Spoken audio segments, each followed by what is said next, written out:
Hello guys, welcome back to my channel, or if you're new, welcome to my channel. My name is Alexa and welcome to my July TBR. I haven't posted one of these videos, I think a TBR video, in almost 3 months. That's actually insane. There's technically, usually I only put 15 books in my monthly TBR. This month I put 17, but it's because the 15th or like, well, one of the 15 items is a series. I've put the entire series because I know myself. I know I'm gonna binge read the series, and I'm starting this new thing where I'm trying to read a full series on my physical TBR when I start it, because sometimes it's not because I don't want to, but if I only read the first one, then it might take me a long time to read the second one. These are just basically, this is just a way for me to be like, to hold myself accountable and finish a series that I've actually started, instead of starting new ones that I haven't even like read a book in. I know usually I either start with the new releases or the books that I have on my physical TBR, and then I move on to KU at the end, or like new releases. But this month I'm going to start with the new releases, because, or like books that I don't own physically,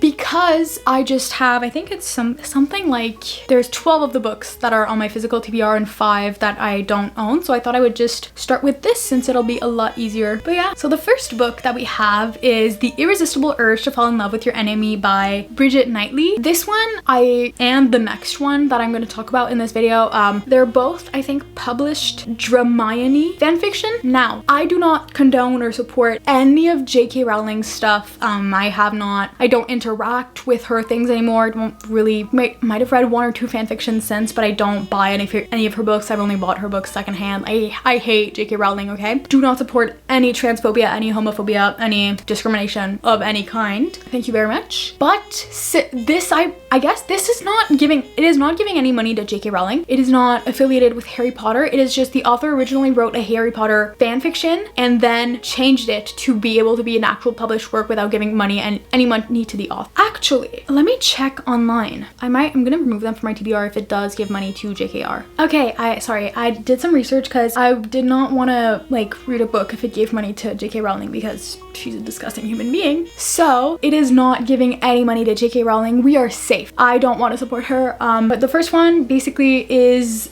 they say the first in a slow burn enemies to lovers romantic duology featuring a scholarly healer and a gentleman assassin, set in an exquisite fantasy world, perfect for fans of The Love Hypothesis and Emily's Wild Encyclopedia of Fairies. I'm not gonna read the whole thing. I think it's maybe more urban romantasy. I know that the female main character is like a woman in STEM, so that's amazing. I love that, and it looks really good. I haven't seen too much about it, but I've seen hype around it because it is also releasing around the same time that the next book is, like the next book in the video that I'm going to talk about. But I'm just really excited, and I really love the name of the series. It's called, oh my god, wait, I don't have it here. Dearly Beloved. So instead of like Dearly Beloved, Dearly Beloved. And the cover is absolutely gorgeous. I'm just really excited to read it. But also, I was never like a Dramione fanfic type of girl. I was more of a Wolfstar, like All the Young Dudes type of fanfiction girl in 2020. I read All the Young Dudes twice. No, 3 times actually, cover to cover, as a PDF on my Kindle. I was never a Dramione person, but this year with 3 big Dramione fanfiction books coming out, which is that one, Rose in Chains by Julie Soto, and can't remember what the name was changed to, but the original, it was called Manacled. I know it wasn't changed, it was changed from Manacled. I don't know if I'm gonna read that one, but I do have the fanfic. I downloaded it before it was like taken off, and I also have the fanfic of the next book, like the original fanfic of the next book in this video, which is Rose in Chains by Julie Soto. This was formerly known, this was a fanfic formerly known as The Auction, and it is in a dark, I'm kind of gonna describe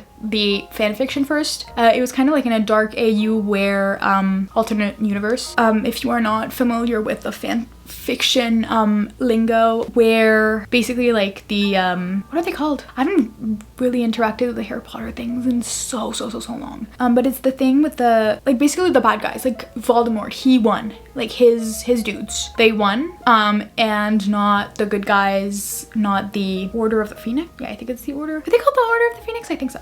But basically, and I think, wait, let me just read it because I can't, my brain cannot. So the war is over. The dark forces have won. everyone, and the hero who was supposed to save them all is dead. Captured as her castle is overrun by the enemy, Bryony Rosewood knows what the world as she knows that the world as she knows it is changed forever. The dark forces of Beaumard have won, and her people, the Eversons, face imminent servitude, imprisonment, or death. Her brother, fated to be heir twice over and unite the warring kingdoms, is dead. Stripped of her mind magic, and her freedom, Bryony and the other survivors are quickly auctioned off to the highest bidders in an auction. And as the heir apparent's sister, she fetches the highest price. After a fierce bidding war, she's sold to none other than Tovin, a high-ranking Beaumard son, and her long-time ill-fated infatuation. Sorry guys, I'm heavily dyslexic, so reading things out loud is not not my strong suit. After scion of a family known for their cruel control of heart magic, the Hearsts are ruthlessly ambitious, and Bryony knows they will use her however they can to further her own interests. Yet, despite the horrors of her new world and the role she must play within it, all is not lost, and hope may yet arise. The most unlikely of places. I'm so excited to read this one. It really sounds good, and you guys know I love Julie Soto's writing. I loved Forget Me Not, and I loved Not Another Love Song. I think it was Not Another Love Song that was originally a Raylo fanfiction. And you know, I love my Raylo fanfiction girlies. I honestly love when a book is a published fanfiction because it just feels like I'm reading a fanfic, and sometimes I feel like it's a lot easier. Like sometimes when I'm in a reading slump. I call it a reading slump because I could read easily 100,000 words of fanfiction, but reading 100,000 words in a book, I can't. After that, we have an arc of mine, which is The Odds of Getting Even by Amanda Sellett. I got this as a Read Now book back in February. I think it was one of the first book I got there, like during the Read Now, my whole Read Now like taking spree. I have a problem where every time there's a popular book on NetGalley as Read Now, I must get an arc of it. So now I have like 13 arcs on NetGalley in such a bad reviewing ratio that I'm gonna have to wait until I'm either done with them all, or I'm never gonna be able to request books because they think I can't review book or stuff like that. But it is only because I have so many arcs that are coming out in August and like October and September. I have issues. But this one, so it's basically this book where this girl has a fling with a resort guest. She works Jessie's fling with a resort guest turns into a case of mistaken identities in the rugged wilds of South Dakota. So basically she's an employee at this one resort, and she has like a poker night or something like that. No, during a middle of the night, no, geez, not Jessie. In the middle of the night, she has she does a towel run, and the last thing she expects to find is a bashful scientist in desperate need of company. So basically she's charmed by his kind of like awkwardness and endearing tangents about reptiles, which honestly, it's giving Autistic Man, and I love it. I'm autistic, by the way, so I see myself in that. Basically, she decides that she's gonna give him like lessons in poker, and then they just click, and then they do they continue talking, and I think they have a fling or something like that, and then at one point he disappears mysteriously, and she's like, I'm gonna follow him across the globe, I think. But he abandons her without a word. Jean responds like any self-respecting spurned woman with a score to settle. Assuming a fake identity, she pursues him across an ocean to stage a confrontation at the centennial celebration for the famous family business he neglected to mention. With their exes around to raise the stakes, Jean is gambling she can get the upper hand before Charlie calls her bluff. The real trick will be remembering what they're playing for. Biggest risk is putting all their cards on the table. It's like a cute rom-com, honestly. I'm obsessed with it. But yeah, I'm really excited to read that arc. It's releasing on July 15th. I'm gonna start reading it really early in July. After that, we have Tourist Trap by Morgan Elizabeth. This one is an small town age gap grumpy summer romance, grumpy sunshine summer romance, which sounds right up my alley. I'm not gonna read more about what this is about because with Morgan Elizabeth books, I really love to go in blind. But you guys know that I loved Passenger Princess by her last year. It was one of my top reads. So I just thought it'd be absolutely right to read her most recent book. I know I haven't read the third one in that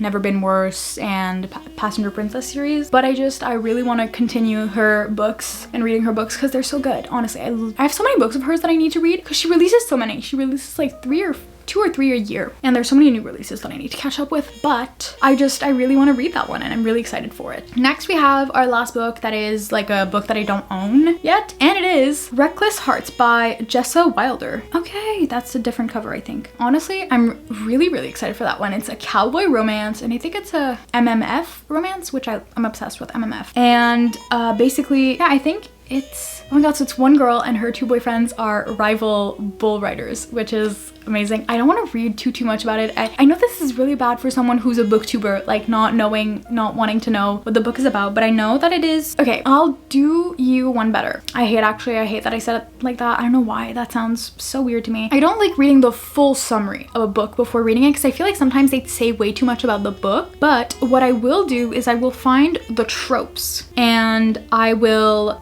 tell you guys the tropes. So it is a rival bull riders, it's always been you, childhood friends to rival lovers, and it's an MMF romance. It sounds absolutely perfect. It's cowboys. I love a cowboy romance. I read so much cowboy romance actually, and it sounds so good. And sometimes I like to add a wild card kit book on my Kindle Unlimited book on my TBRs because it makes it more interesting. And sometimes I feel like I need a good mood read, a good fun KU book after like an intense fantasy book. Okay, now on to the physical TBR section of this book. I'm gonna talk a lot less now because I've been talking way too much about every book. First we have Trials of Dusk and Dreams. It is the second book in the Fae Devil series. I haven't read the first one yet, but I will this month. It is a fantasy book, I think. Basically I think something happens to her family and then something happens to someone in her area. She has to run away to this one world, and then they see her and like she finds a portal to another world. She goes into that other world and they're like, oh, you're here for the challenge, right? The trials. And she's like, what trials? Because this is what I got from the first 15-20% of the other book that I've read so far. I haven't read anything else. What trial? In her mind, she's like, what trials? And she's like, oh yeah, absolutely. Then she qualifies for some trials and she has to have like these sponsors, and it's like these 4 or 5 guys that are her sponsors for that challenge. Isn't there art in this book? I feel like there's character art. There is character art at the end of this one, and there's a map at the start. Ooh, I'm obsessed with this character art. It is gorgeous. I'm gonna go on Goodreads and find the first one. The first one was Castle of Never Nightmares. By the way, I'm not saying the name of the author because I don't know how to pronounce her last name, but it's Lana Pucherzik. Castle of Never Nightmares. Want to read, duh. So okay, I'll read you the blurb really quickly, or like part of the blurb. When the winter comes to the Court of Dreams, the war against the subterranean of nightmares freezes. To celebrate, the Fairy Queen holds a tournament where mortals compete for the prize of a dream come true. For outsider Willow Nightstock, it's the only way to break the curse, making her as ugly as she feels. Okay, so she had a curse. But the deadly tournament has a darker purpose: to flush out flawed mortal blights on the perfectly pretty Fae society, and to kill them. Any left alive are conscripted when the war returns in spring. When the coveted prize can give you anything your heart desires, allies are likelier to stab you in your sleep than save you. Surviving means securing the highly contested tronage of the powerful Fae nobility. But when the notoriously recluse House of Shadows is the only option left, odds are stacked against her, especially since it's led by the six beautiful Fae boogeymen who ruin her life. Then the unthinkable happens. For the first time in years, the House of Shadow chooses a protege, her. Nothing is as it seems in the Court of Dreams, least of all the nightmares. A Castle of Never and Nightmares is a slow burn dystopian fantasy romance novel where the underdog heroine finds her inner power and the 6 villains learn to love. Tension is hot and the world building is full of intrigue. It's the first in the Fae Devil series, a Fae Guardians spinoff that will continue with a standalone world and story. Reading the Fae Guardians is unnecessary to enjoy the series, but it can enhance. Okay, I'm not gonna read the first series, but yeah, it sounds really good, and this is a sequel. So I'm gonna finish the first book this month, and I'm gonna read the sequel that I own in July. I know, Alexa, why do you own the sequel if you haven't read the first one and don't own the first one? That is because I am an idiot, and I was reading the book and I was looking in the back and I was like, oh, I don't think this is the second book in the series, because I was looking at Fae Guardians instead of Fae Devils. I was like, I think this is the first one in the series. Girl, you didn't look at the bottom of the book where it says Fae Devils Book 2. I bought it thinking it was the first one in the series, but I can't return it now. So I decided, yeah, honestly, I I do own the second book of the series and that's it. Worst case, I buy the first one someday, you know? It is what it is. This one was really, actually, how many books are in the series right now? Okay, yeah, there's 2 out. And I don't think there's a third one coming out. Okay, so next we have Alive and Wells by Bailey Hannah. This is a cowboy romance and it is by a Canadian author. The little one sentence on the front is what like convinced me to get it. It is, he's worried she won't stay, she's worried she will. So I'm like, oh my god, she's like probably a city girl. And then I read the back and I'm not gonna read the full like blurb, but I'm gonna read the like 1 or 2 sentence blurb that they always have at the top. Well, always, often. So it's, a city girl fleeing an abusive marriage suddenly finds herself working on a cattle ranch with a sexy but grumpy rancher as her boss in this cowboy romance from author of Seeing Red and Change of Heart. But I think this one is the first one in this series, right? Right. Alive and Wells is the first one. Imagine it's the third one, but no, it's the first one. It is the first one, guys. I'm so smart. But yeah, it is the first one. It is a cowboy romance. The cover is gorgeous and we love our Canadian cowboy romance girlies because Elsie Silver is a Canadian cowboy romance girly. After that, we have the entire Campus Diary series. Yeah, I know this is 3 books as one and these are all big books, but I know myself, I know I'm gonna read this series because this month I'm finishing the Briar U series, this month being June. So this next month in July, I really want to finish the entire Elle Kennedy like hockey universe, not because I'm like I want to be done with it, but I just love those books so much that I want to continue it and I don't want to savor it. I don't want to be like, oh, I'm gonna read them slower. No, I want to binge it because I enjoy Elle Kennedy's books the most when I binge series. Like when I read like a bunch in like a couple of days, I'm like fully immersed into the universe, only reading that like for a couple of days in a row. It is the most immaculate experience for me. So yeah, first we have The Graham Effect, which is Gigi Graham. I think she's the daughter of, Garrett and Hannah Wells' daughter. Well, Garrett Graham and Hannah Graham now. The second one, I don't know the father, or like, I don't know it's like the next gen series. I don't think all of them are like kids. The Briar U or the Briar U, like the whole off-campus Briar U series, I don't think they're all the kids, but this one is the second, Dixon Rule, and then the third is the Charlie Method. And I'm obsessed with hockey romances and I'm really excited to get to these books. I only have one left in the Briar U series, which is, what is the last one? Is it The Chase? Briar U, not Bray U, Briar U, not Brar. I can't spell, guys, right? No, it's The Dare.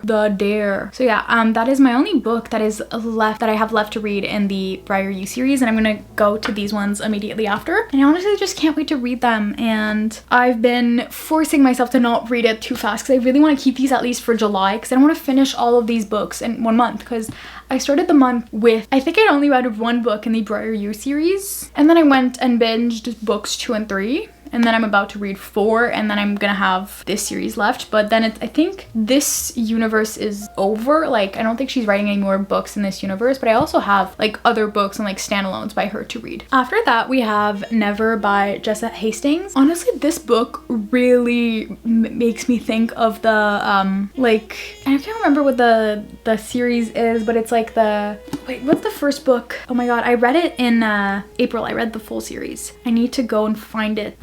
Like it's the Fae Prince's Darling, like Their Vicious Darling or something like that. Okay, so the Vicious Lost Boys series, because the first one is The Never King, the second one is The Dark One, the third one is Their Vicious Darling, the fourth one is The Fae Princes, and in this book, this series, the thing of the first book is like the Darling girls. The first one was Wendy. The last, like the one that this series is about is Winnie Darling, I think. Yeah, Winnie. And basically on their 18th birthday, every girl in that family gets like kidnapped for one night by the vicious lost boy like Peter Pan, and then they go insane. They come back going insane. And I kid you not, okay, the premise of this series, I'll read, well, the premise, that like the blurb for this book is, growing up, Daphne always knew Peter Pan would come for her, the way he'd come for her mother and her grandmother Wendy before that, the Darling Girls. In that one, they call the girls the Darling Girls. Well, in this one too, their stories are all the same. The forever young boy at their window after their 13th birthday, and the shimmering magical land behind a star. When Peter doesn't show for Daphne until she's 17, inexplicably fully grown and with no, well, like at this part it's like different.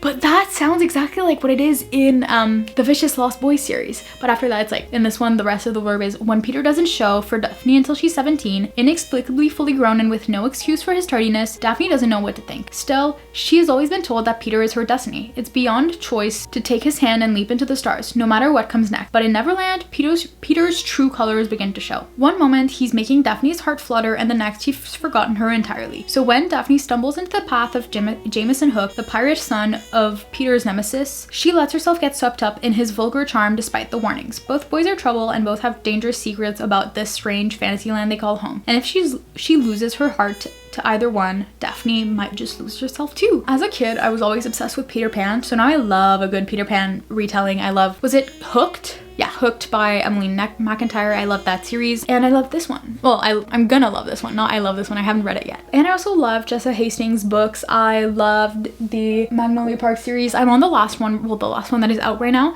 And I haven't read any of her other series, but I really want to read this one and like The Conditions of Will. And then she has a new one coming out this summer. She's writing a lot of books. But yeah, I'm really excited for this one. Next we have You Had Me at Hola by Alexis Daria. But yeah, basically this book is about, I think, a girl who had a messy breakup, and she's a soap opera girl, like a telenovela, and she finds herself, her face like splashed across tabloids. I'm saying this as I'm reading, like slowly reading it, like reading the blurb. I'm saying this as if I had known what it was about before. But when she was, after that, like she returns to New York in a new bilingual romantic comedy TV show. She figures out her leading lady plan should be easy enough to follow until a casting shakeup pairs her with telenovela hung Ashton Suarez. Leading ladies don't need a man to be happy. After he was killed off his last telenovela, Ashton is worried about his career is dead as well. Joining this new cast as a last-minute addition will give him the chance to show off his acting chops to American audiences and ping the radar of Hollywood casting agents. To make it work, he'll need to generate smoking hot on-screen chemistry with Jasmine. Easier said than done, especially when a disastrous first impression smothers the embers of whatever sexual heat they might have had. Leading ladies do not need to rebound with their co-stars. With their careers on the line, Jamie and Ashton agree to rehearse in private,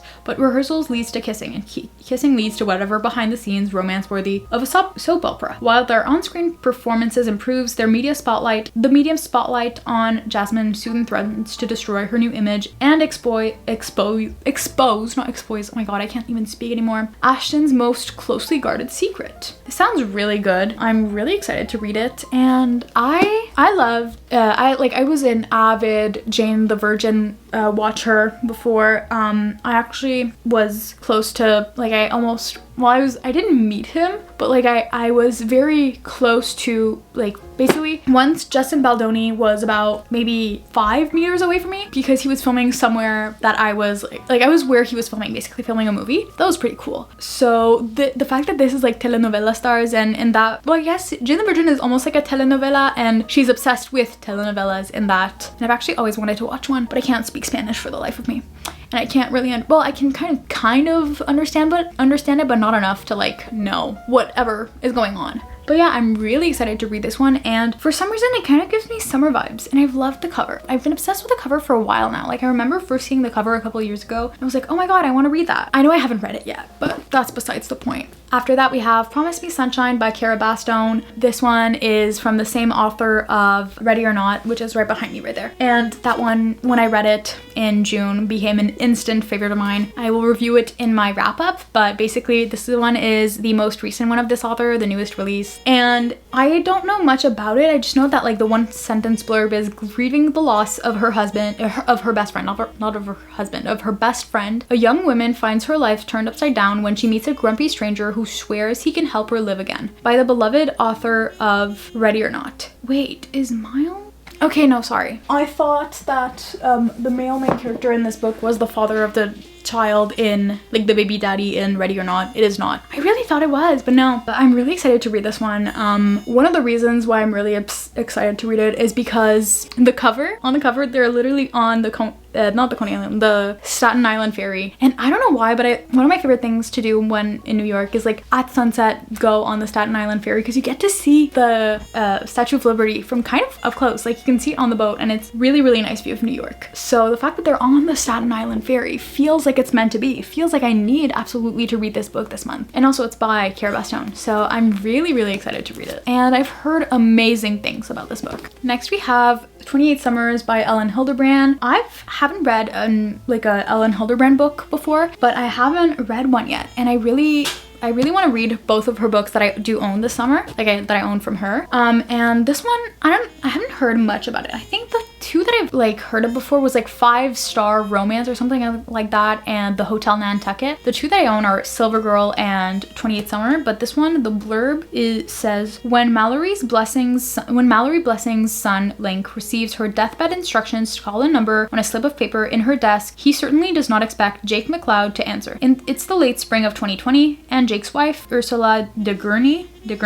is the front runner in the upcoming presidential election. Link is sure there's been a mistake. How do Mallory and Jake know each other? Flashback to the sweet summer of 1993. Mallory had just inherited a beachfront cottage on Nantucket from her aunt, and she agrees to host her brother Cooper's bachelor party. Cooper's college friend Jake McLeod attends, and Jake and Mallory form a bond that will persevere through their marriage, children, and Ursula's stratospheric political rise, until Mallory learns she's dying. Inspired by the classic film Same Time Next Year, which Mallory and Jake watch every summer, 28 Summer explores the agony and romance of a one weekend per year affair and the dramatic ways this relationship complicates and enriches their lives and the lives of the people they love. Honestly, this is giving me like last great American Dynasty vibes from, like, you know, the Taylor Swift song. This is really giving me vibes of that for some reason, like almost like 1920s, like Rhode Island, Nantucket, all that. I know it's not all that, but it's just, that's the vibes it's giving me, and it's giving me a perfect beach read. Like, it's perfect vibe for the summer. And like, I was about to say it's not too long, but it's still 420 pages. It's still a considerably long book, but I think it's perfect to like read by the pool. After that, we have All the Light We Cannot See by Anthony Doerr. This one is I think World War II historical fiction. The blurb says, Marie-Laure lives with her father in Paris near the Museum of Natural History, where he works as the master of its thousands of locks. When she is 6, Marie-Laure goes blind, and her father helps her. Her father builds a perfect miniature of their neighborhood so she can memorize it by touch and navigate her way home. When she is 12, the Nazis occupy Paris, and her father and daughter flee to the walled citadel of Saint-Malo, where Marie-Laure's reclusive great uncle lives in a tall house by the sea. With them, they carry what might be the museum's most valuable, dangerous jewel. In a mining town near Germany, orphan Werner grows up with his younger sister, enchanted by a crude radio they find. Werner becomes an expert at building and fixing these crucial new instruments, a talent that wins him a place at a brutal academy for Hitler Youth. Then a special assignment to track the resistance. More and more aware of the human cost of his intelligence, Werner travels to the heart of the war and finally into Saint-Malo, where his history and Marie-Laure's converge. Doerr's stunning sense of physical and gorgeous metaphors are dazzling. Okay, I don't understand. It switched from blurb to all of a sudden they're praising his writing. Anyways, but I think I don't know. I've heard a lot of people really rave about this book, and I know that there's a Netflix show, like Netflix adaptation with Mark Ruffalo, and I love Mark Ruffalo, so I don't know. It looks good, and I'm really trying to get into historical fiction this year.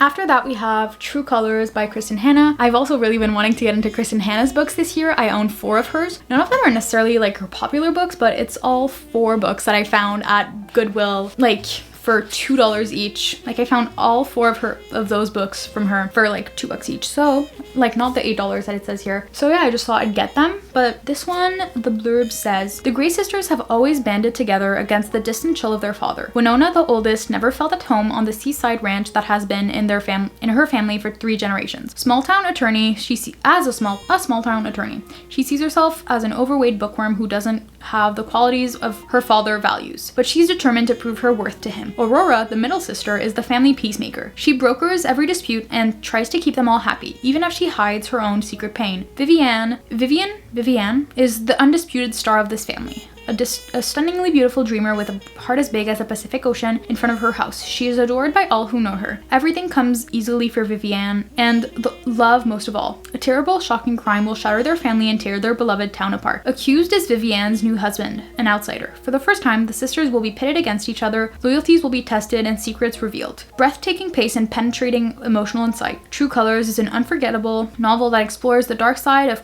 the criminal justice system, the price of prejudice, the long road to redemption, and ultimately what it means to be a family. I honestly love a book that has complicated family dynamics, so I'm really excited, and it almost feels like it has almost like a thriller or like mystery crime aspect. So I'm really excited to read it. It sounds really good, and the cover is absolutely stunning. Next we have A Kingdom of Flesh and Fire. Now I know what you're thinking. Oh, Alexa, why are you reading this when you haven't read From Blood and Ash yet, right now as of June 17th? Well, that is because I haven't borrowed at the library. I have a physical copy with me. I'm not gonna read the blurb of From Blood and Ash right now, like on that copy. I'll read it on my phone because I don't want to dox myself with showing you guys, like, because on the library books, like, there's the name of my town where I live. But this one is the second series in the From Blood and Ash, or what is it called again? Yeah, Blood and Ash series by Jennifer L. Armentrout. And this one I got at a thrift store for $5 last year, and I still haven't gotten to any of the books in this series, so I thought it was finally time for me to binge read this series. So I'll read you the blurb real quick from the first book in the series, because reading the blurb for the second one is going to do nothing but spoil the first one. A maiden.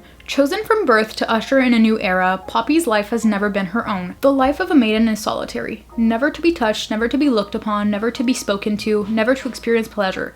Waiting for the day of her ascension, she would rather be with the guards, fighting back the evil that took her family, than preparing to be found worthy by the gods. But the choice has never been hers, a duty. The entire kingdom's future rests on Poppy's shoulders, something she's not even quite sure she wants for herself. Because a maiden has a heart, and a soul, and a longing. And when Hawk, a golden-eyed guard honor bound to ensure her ascension, enters her life, destiny and duty become entangled with desire and need, he incites her anger, makes her question everything she believes in, and tempts her with the forbidden. A kingdom, forsaken by the gods and feared by the immortals. A fallen kingdom is rising once more, determined to take back what they believe is theirs, through violence and vengeance. As the shadow of those cursed draws closer, the line between what is forbidden and what is right becomes blurred. Poppy is not only on the verge of losing her heart and being found unworthy by the gods, but also her life, when every blood-soaked thread that holds her world together begins to unravel. But yeah, honestly, I'm really excited to read it, and it's been a book talk, like, book since 2020, and it's been on my TBR since 2020, I think, because when was the first book released? Wasn't it like 2018 or something? No, 2020, March 30th, 2020, but it became like an instant book talk favorite when it came out. So I'm just really excited to read it. It's been on my TBR for years, and I really, really, really need to read it, as I said before. And I'm excited to continue the series because I don't know why, but there's one or two, I think it's only 2 books that I only own like the second in a series. Like it's a Trial of Dusk and Dreams, and this one, but I'm finally getting to them. Finally. This year, this one though I've had for longer. This one I've had for over a year. The other one I've had for like a month. But yeah, those were all the 17 books that I really, really want to get to in the month of July. I was about to say the month of March. No, the month of July. But yeah, I hope you guys enjoyed this video. If you did, please consider liking, commenting, and subscribing. If you want more of my content, please go make sure to check it out on Instagram, TikTok, all of the other platforms. I'm trying to become better at making playlists on Spotify, so I guess if you want to know what music I listen to, go on Spotify and you might find a playlist that you like. I love you guys, and as always, have a nice rest of your day, morning, evening, whatever time it is for you guys, and I will see you guys next week or next time I upload a video. Bye! Love ya!